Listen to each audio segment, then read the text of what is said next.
গাড়ির তলা বন্ধ রিক্স আমি এ যাও এটা ভাঙ্গে আর একটা পাটাতে জরিমানা দিচ্ছ, লজ্জা নাই। আসসালামু আলাইকুম বন্ধুরা, কেমন আছেন সবাই? এগুলো হচ্ছে বাউথিরি মাল্টার চারা, অনেক ভালো একটা জাত। বাংলাদেশে একমাত্র এই জাতটাই সবচেয়ে মিষ্টি বেশি আমার জানা মতে। এর চেয়ে মিষ্টি কোনো জাত আছে কিনা জানা নাই। হ্যাঁ, তবে খুবই ভালো একটা জাত। আপনারা চাইলে এই ধরনের চারা আমার কাছে পাবেন, অনেক ঝাঁকড়ালো চারা এবং অনেক সুন্দর ফুল সহকারে চাইলে দেওয়া যাবে। দেখেন, এটা 12 মাসে একটা জাত। মানে আপনার বাগানে একটা গাছ রাখলে এবারে দেখেন 12 মাস আপনি ফল খাইতে পারবেন, একের পর এক খাইতে পারবেন। চারাগুলো অনেক সুন্দর, দেখেন কি পরিমাণ ফুল আসছে। এরকম ফুল সহকারে চারা আছে অনেকে, যে প্রত্যেকটা গাছেই প্রায় গাছেই ফুল আসতেছে এবং 12 মাস ধরে। চারাগুলোর কোয়ালিটি অনেক ভালো।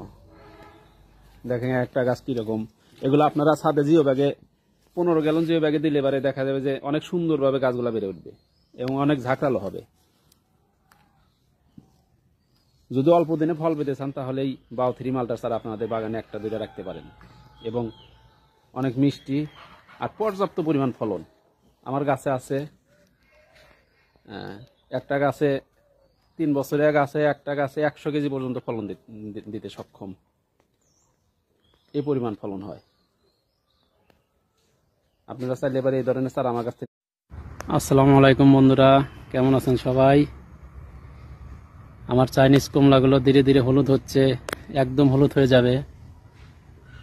একটা গাছে, এই যে গাছের গোড়াটা, গাছটা কমলার ভরে এইরকম ভাবে একদম পুকুরের দিকে হেলে পড়ছে। কি পরিমাণ কমলা দেখেন, একটা ডালে পর্যাপ্ত পরিমাণ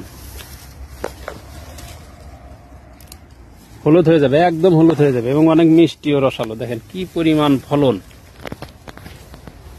আমার মনে হয় যে এই গাছটাতে 500 প্লাস হবে, 500-র উপরে কমলা হবে এই গাছটাতে। গাছটার বয়স 2.5 বছর। দেখেন গাছটা, এই যে গাছটা হচ্ছে এই সম্পূর্ণ গাছ। এখানে আছে একটা গাছ, এখানে অনেক ওটার এটাতে বেশি ধরছিল, কিন্তু এটাতে তুলে তুলে খাওয়া হচ্ছে।